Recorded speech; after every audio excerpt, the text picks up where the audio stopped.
Olá, pessoal. É, Você provavelmente já acompanhou a construção de alguma casa, de algum apartamento, de alguma obra, e você deve ter percebido que uma obra ela tem o seu fundamento, eles colocam concreto e depois vão levantando as vigas, as paredes, e assim sucessivamente. Para nós hoje isso é muito comum, bem interessante e bastante tecnológico. Muita coisa mudou desde que eu ajudei meu pai a construir a nossa casa para hoje. Né? As técnicas vão se aprimorando e vai ficando mais seguro construir casas, independente do lugar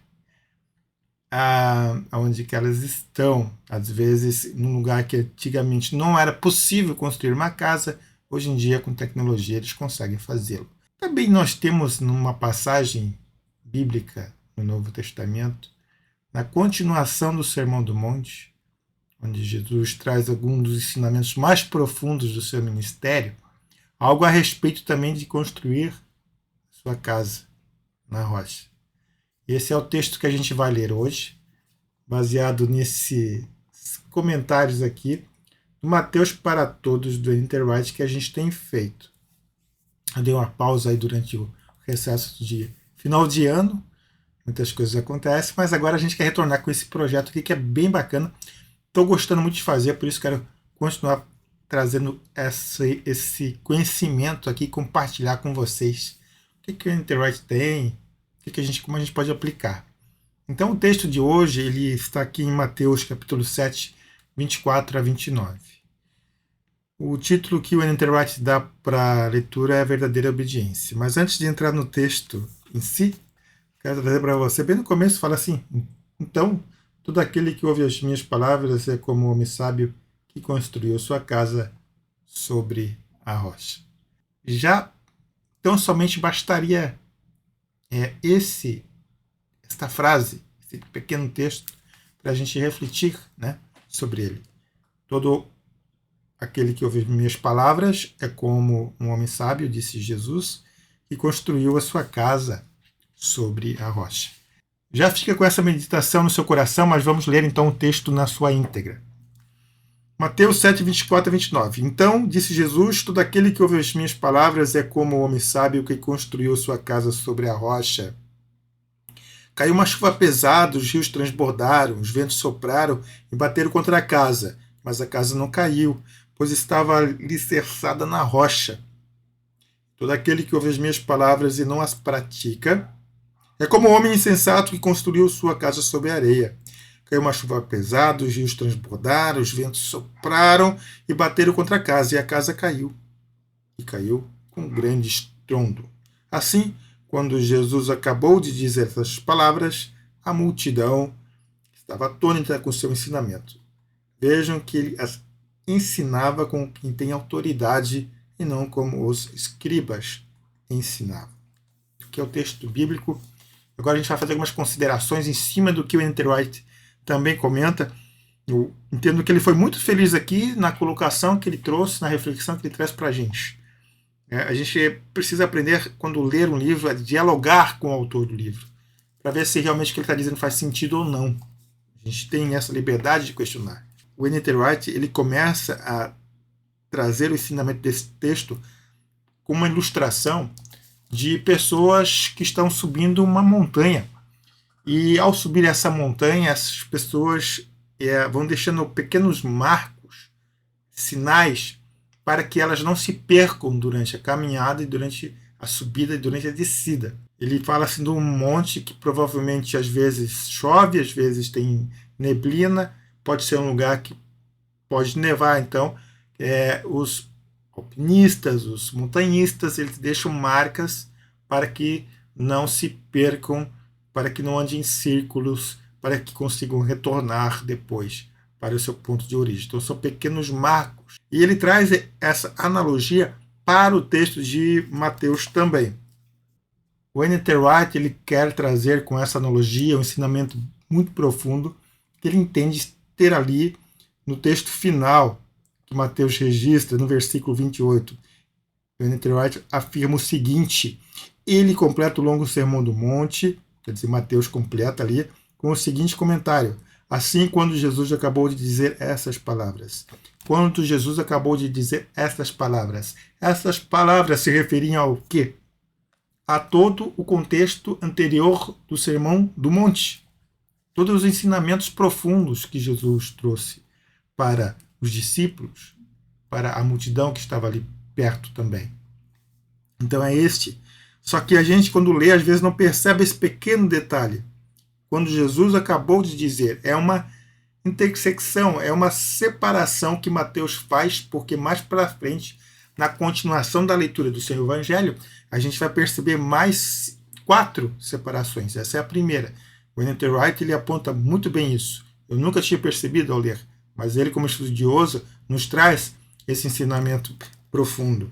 Então, como está proposto, o versículo 28 marca o fim do Sermão do Monte e depois temos mais 4 blocos de ensinamentos no restante do Evangelho de Mateus.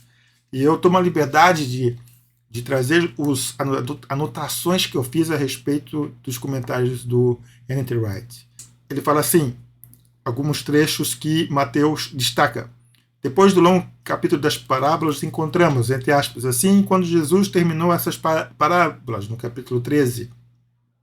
Quando Jesus acabou de dizer essas palavras, no capítulo 19. Quando Jesus terminou de dizer todas essas palavras, no capítulo 26.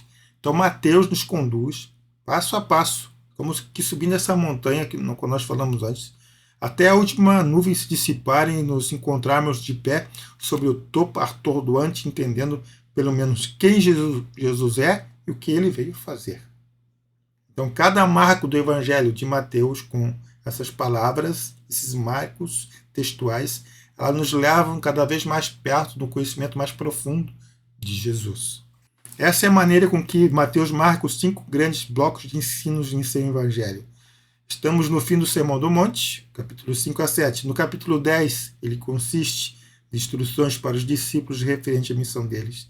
No capítulo 13 é composto por parábolas. No capítulo 18 é os ensinamentos a respeito da comunidade. E por fim o capítulo 23 e 25, uma longa sessão que se equipara até ao próprio Sermão do Monte. E é claro que é uma comparação entre esses 5 blocos que o N.T. Wright destaca com o Pentateuco. Mateus, como a gente bem lembra, ele é escrito voltado para um público judeu que conhecia a Torá, conhecia a lei, então eles conheciam o Pentateuco, tinham Moisés como referência. Agora Jesus vem e não somente lê, interpreta a Torá como a cumpre e diz que o que ele está dizendo agora é o que tem autoridade, é o que tem validade, porque na palavra aqui também as pessoas se admiravam. Ele ensinava com autoridade, é o que diz o versículo 29. O N.T. Wright que continua seus comentários. Agora, que entra em nosso campo de visão, uma vista panorâmica de todo o Evangelho de Mateus, arranjada como uma história contendo 5 blocos de ensinamento. Conforme eu já falei antes, os 5 livros de Moisés nos aparece como analogia ao Pentateuco. Uma das principais coisas que Mateus quer nos contar é que Jesus é igual a Moisés. Não só que é igual, mas também que é maior que Moisés. Ensinar tornou-se uma questão de expor o que outras pessoas disseram, em vez de algum professor oferecer uma linha nova de interpretação. Mas o Sermão do Monte de Jesus é bem direto. Isso, diz ele, é o que eu digo, disse Jesus a vocês. Por fim, na importante advertência que encerra o Sermão do Monte, Jesus insiste que seus ouvintes serão julgados não por sua resposta direta ao próprio Deus, mas por terem ouvido essas palavras e as praticado, que é a questão da pessoa construir a sua casa sobre a rocha. Continuando aqui, indo para o final desse comentário, quando conseguimos captar esse quadro panorâmico, entendemos com mais clareza o que Mateus quer nos ensinar aqui. Essa é uma mensagem para todos nós. Se construirmos nossa vida em cima dos ensinamentos de Jesus, seremos parte da casa que dura para sempre. E claro, o contrário é oposto. Se a gente constrói a nossa vida em cima de ensinamentos que não tem como a nossa fé baseada em Cristo, a gente está construindo sobre areia. E as dificuldades vêm e a gente acaba, por vezes, sucumbindo. O que Mateus quer dizer, o que é importante para o público da sua época e para nós hoje, é Porque nós devemos estar fundamentados na palavra de Cristo. Por fim, 2 perguntas que o N.T. Wright deixa no seu comentário e faz nos desafiar a refletir, que eu deixo para vocês também. Que tipo de casa estamos construindo hoje em nossa vida e em nossa igreja, em nossa comunidade de fé? Estamos praticando as palavras de Jesus ou apenas lendo-as, ouvindo-as e pensando em como são extraordinárias? Fica para você e para mim pensar. Porque a vida cristã, a vida de fé, é uma vida de desafios. Por isso que Jesus ensina que nós devemos construir a nossa casa sobre uma base sólida, sobre a rocha. Ele é a rocha. E assim, vêm as dificuldades, as tempestades, mas nós estamos bem fundamentados. É isso que o Senhor deseja para a nossa vida. Isso que Ele deseja para a tua vida. E é o que eu desejo para você também. Espero que esse pequeno texto de Mateus, ao término do Sermão do Monte, nos ensine a ouvir a palavra do Senhor e a praticá-la também. Que Deus te abençoe e até a próxima.